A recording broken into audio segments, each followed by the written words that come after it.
The Ugly Duckling by Hans Christian Andersen.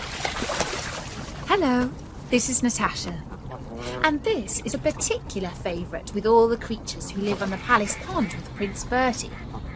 It was written by Hans Christian Andersen, and it's full of the sights and sounds of his childhood in the countryside of Denmark. Some people say that he was a tall, gangly boy with a big nose and big feet. But when he grew up, he had a beautiful singing voice and wrote wonderful tales. The hero of this story has a life a little bit like that. He was known as the Ugly Duckling. It was summer in the land of Denmark, and though for most of the year the country looks flat and ugly, it was beautiful now. The wheat was yellow, the oats were green, the hay was dry and delicious to roll in, and from the old ruined house, which nobody lived in, down to the edge of the canal was a forest of prickly plants called burdocks, so tall that a whole family of children might have dwelt in them and never have been found out. It was under these burdocks that a duck had built herself a warm nest, and was now sitting all day on 6 pretty eggs. 5 of them were white, but the 6th, which was larger than the others, was of an ugly grey colour. The duck was always puzzled about that egg, and how it came to be so different from the rest. Other birds might have thought that when the duck went down in the morning and evening to the water to stretch her legs in a good swim, some lazy mother might have been on the lookout and popped her egg into the nest. But ducks are not clever at all, and are not quick at counting, so this duck did not worry herself about the matter, but just took care that the big egg should be as warm as the rest.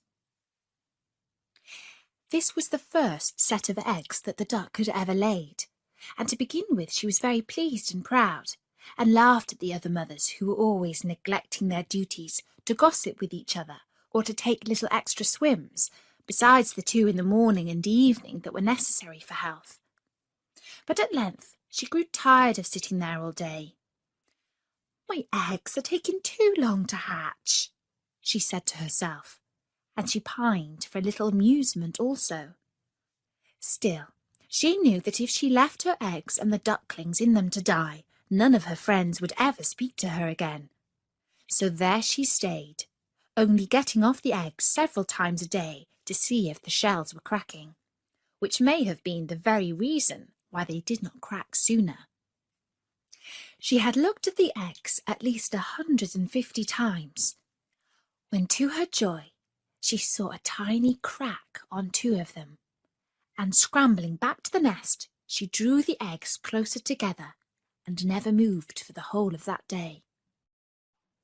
Next morning she was rewarded by noticing cracks in the whole 5 eggs, and by midday 2 little yellow heads were poking out from the shells.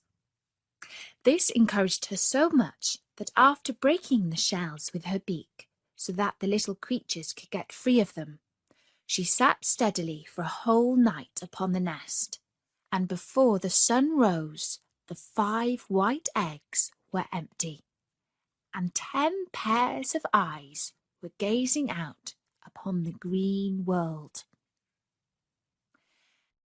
Now the duck had been carefully brought up, and did not like dirt, and besides, broken shells are not at all comfortable things to sit or walk upon.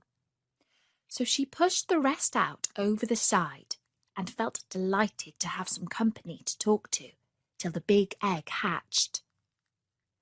But day after day went on, and the big egg showed no signs of cracking. And the duck grew more and more impatient, and began to wish she could ask the advice of her husband, but he was never around when she needed him. "I can't think what is the matter with it," the duck grumbled to her neighbour, who had called in to pay her a visit. "Why, I could have hatched 2 broods in the time that this one has taken." "Let me look at it," said the old neighbour. "Ah, I thought so. It is a turkey's egg. Once, when I was young, they tricked me to sitting on a brood of turkeys' eggs myself, and when they were hatched, the creatures were so stupid that nothing would make them learn to swim. I have no patience when I come to think of it. Well, I will give it another chance, and if it does not come out of its shell in another 24 hours, I will just leave it alone and teach the rest of them to swim properly and to find their own food. I really can't be expected to do two things at once." And with a fluff of her feathers, she pushed the egg into the middle of the nest. All through the next day she sat on, giving up even her morning bath for fear that a blast of cold might strike the big egg. In the evening, when she ventured to peep, she thought she saw a tiny crack in the upper part of the shell. Filled with hope, she went back to her duties, though she could hardly sleep all night for excitement. When she woke with the first streaks of light, she felt something stirring under her. Yes, there it was at last. And as she moved, a big awkward bird tumbled head foremost onto the ground. There was no denying it was ugly. Even the mother was forced to admit that to herself, though she only said it was large and strong. "You won't need any teaching when you are once in the water," she told him, with a glance of surprise at the dull brown which covered his back and at his long naked neck. And indeed he did not, though he was not half so pretty to look at as the other little yellow balls that followed her. When they returned, they found the old neighbour on the bank, waiting for them to take them into the duck yard. "No, it is not a young turkey, certainly," whispered she in confidence to the mother.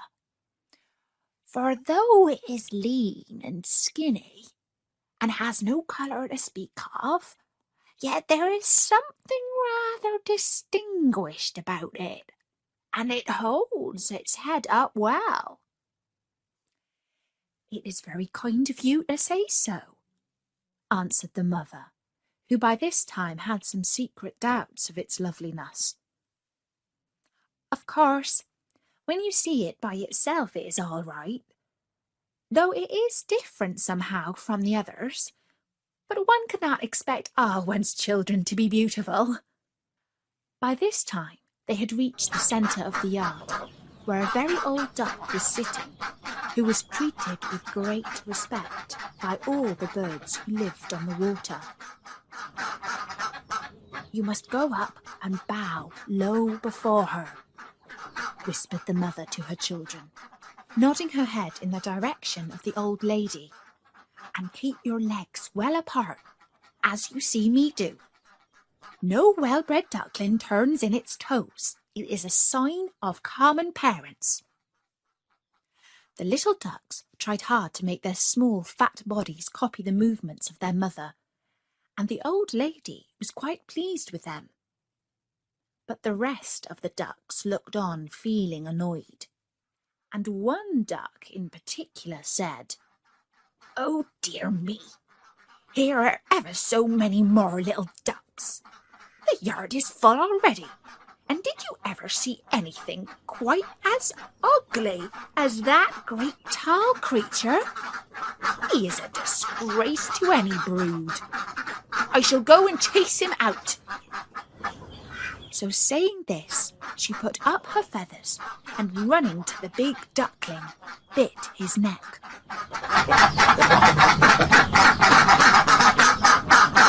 The duckling gave a loud quack.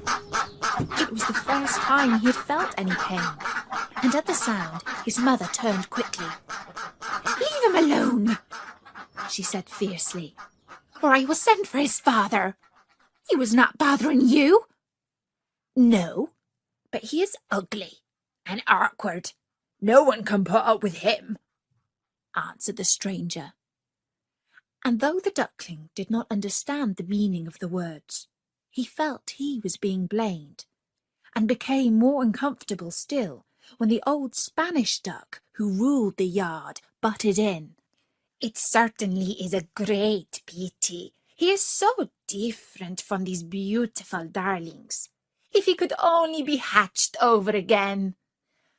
The poor little fellow drooped his head and did not know where to look, but was comforted when his mother answered, "He may not be quite as handsome as the others, but he swims better and is very strong. I am sure he will make his way in the world as well as anybody." "Well, you must feel quite at home here," said the old duck, waddling off. And so they did, all except the duckling, who was snapped at by everyone when they thought his mother was not looking.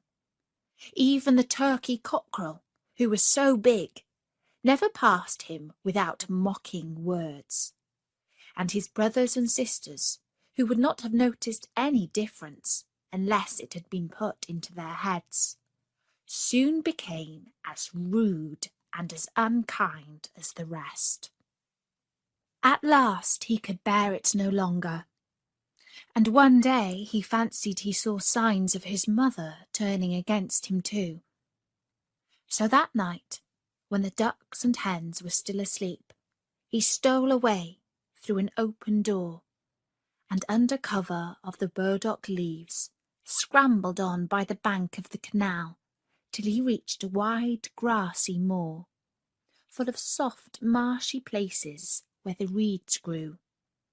Here he lay down, but he was too tired and too frightened to fall asleep, and with the earliest peep of the sun the reeds began to rustle, and he saw that he had blundered into a colony of wild ducks.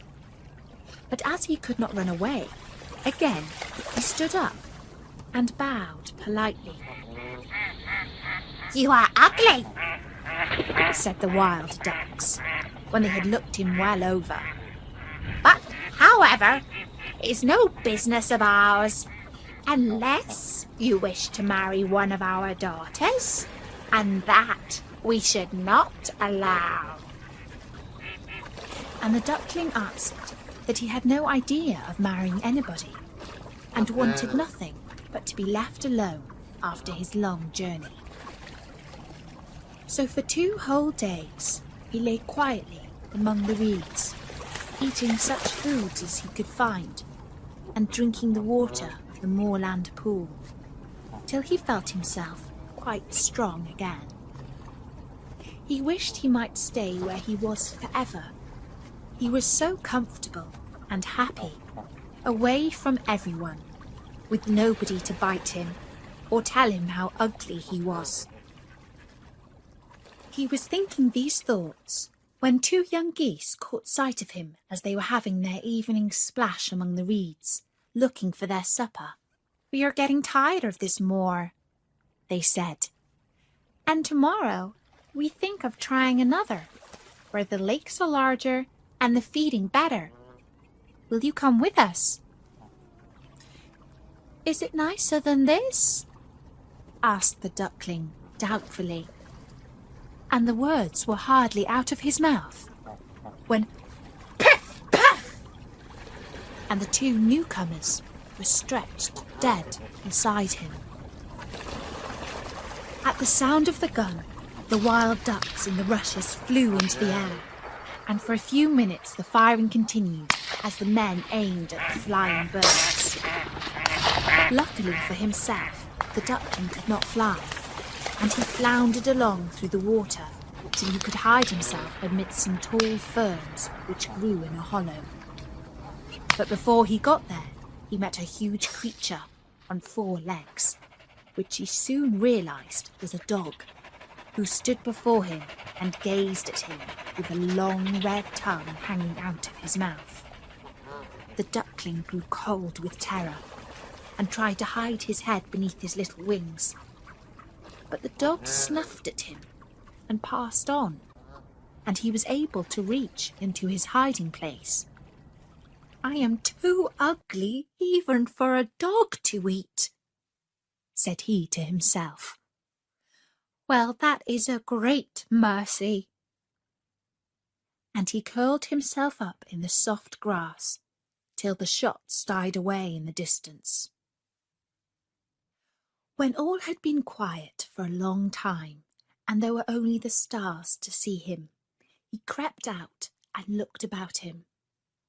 He would never go near a pool again, never, thought he, and seeing that the moor stretched far away in the opposite direction from which he had come, he marched bravely on till he got to a small cottage, which seemed too tumble down for the stones to hold together many hours longer. Even the door only hung upon one hinge, and as the only light in the room sprang from a tiny fire, the duckling edged himself cautiously in, and lay down under a chair close to the broken door, from which he could get out if necessary. But no one seemed to see him or smell him, so he spent the rest of the night in peace. Now in the cottage there lived an old woman, her cat, and her hen, and it was really they, and not she, who were masters of the house. The old woman, who passed all her days in spinning yarn, which she sold at the nearest town, loved both the cat and the hen as her own children, and never did anything they didn't want in any way. So it was them, and not her, that the duckling had to ask for a favour. It was only the next morning, when it grew light, that they noticed their visitor, who stood trembling before them, with his eye on the door ready to escape at any moment. They did not, however, appear very fierce, and the duckling became less afraid as they approached him. "Can you lay eggs?" asked the hen, and the duckling answered meekly, "No, I don't know how." Upon which the hen turned her back, and the cat came forward. "Can you ruffle your fur when you are angry, or purr when you are pleased?" said she, and again the duckling had to admit that he could do nothing but swim, which did not seem of much use to anybody.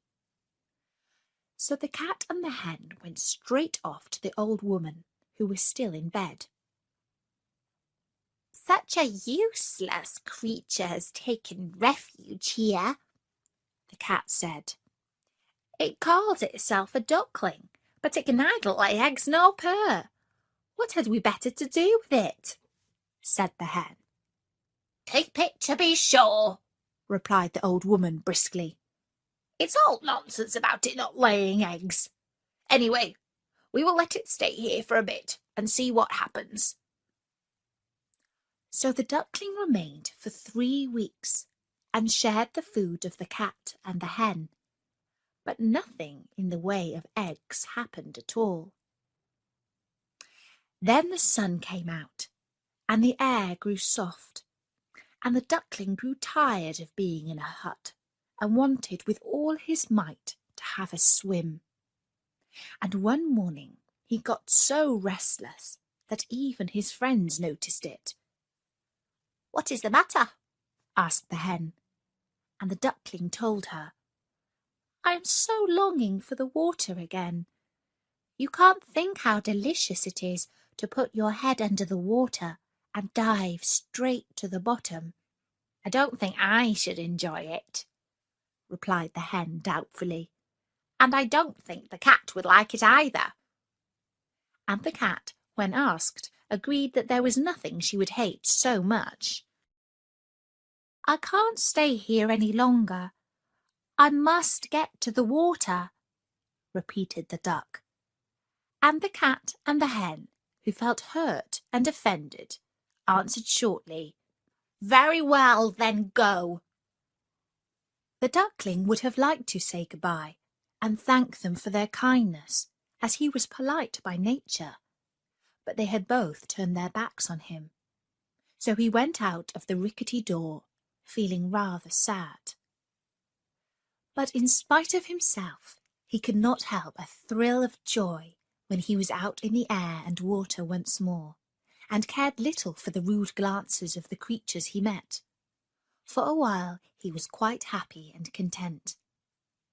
But soon the winter came on, and snow began to fall, and everything to grow very wet and uncomfortable.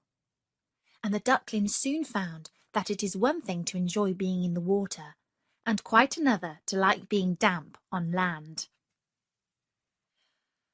The sun was setting one day, like a great scarlet globe, and the river, to the duckling's vast bewilderment, was getting hard and slippery, when he heard a sound of whirring wings, and high up in the air a flock of swans were flying.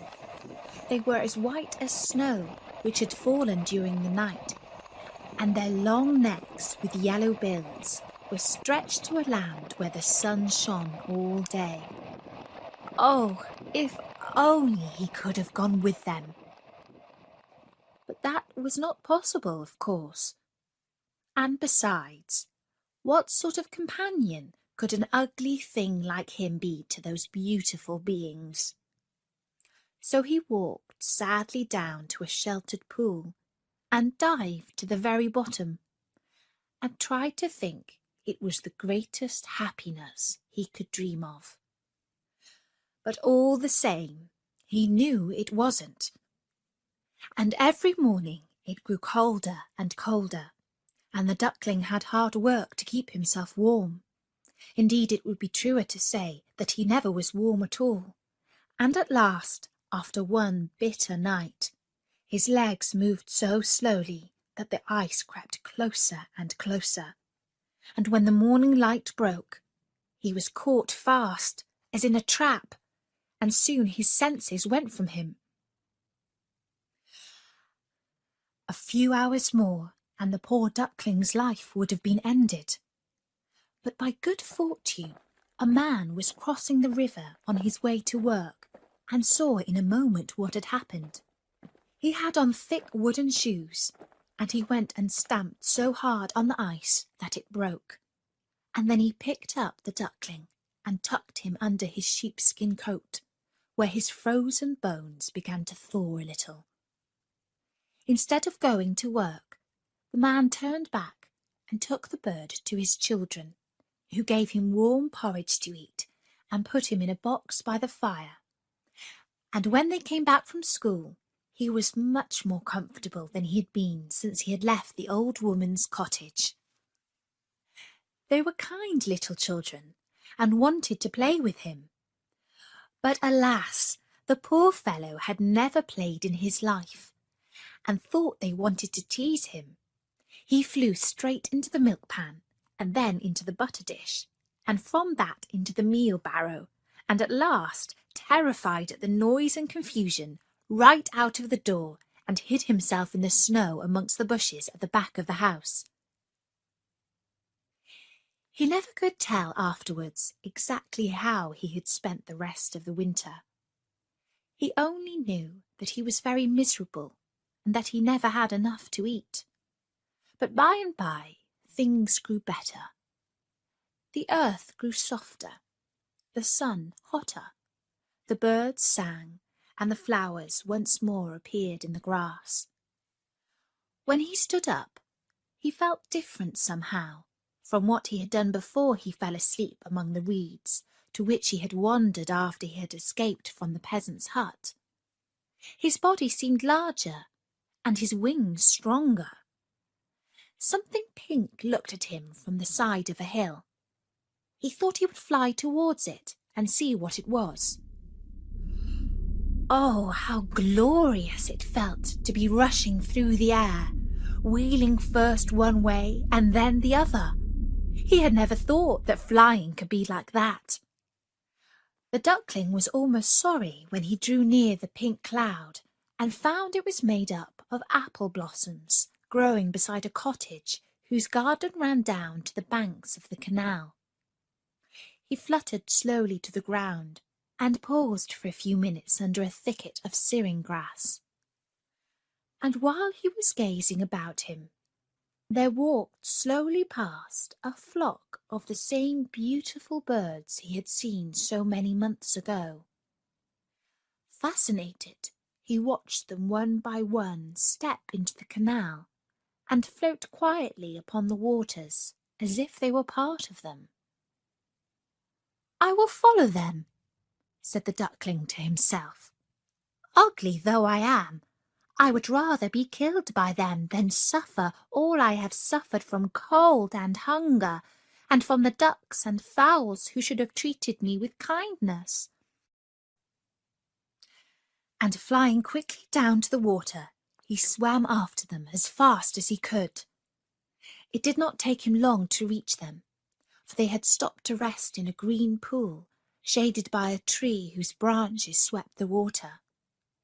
And directly they saw him coming, some of the younger ones swam out to meet him with cries of welcome, which again the duckling hardly understood. He approached them glad, yet trembling, and turning to one of the older birds, who by this time had left the shade of the tree, said, "If I am to die, I would rather you should kill me. I don't know why I was ever hatched, for I am too ugly to live." And as he spoke, he bowed his head and looked down into the water. Reflected in the still pool, he saw many white shapes with long necks and golden bills. And without thinking, he looked for the dull grey body and the awkward skinny neck. But no such thing was there. Instead, he beheld beneath him a beautiful white swan. "The new one is the best of all," said the children when they came down to feed the swans with biscuit and cake before going to bed. "His feathers are whiter and his beak more golden than the rest." And when he heard that, the duckling thought that it was worth while having undergone all the persecution and loneliness that he had passed through, as otherwise he would never have known what it was to be really happy. And that was the story of The Ugly Duckling by Hans Christian Andersen.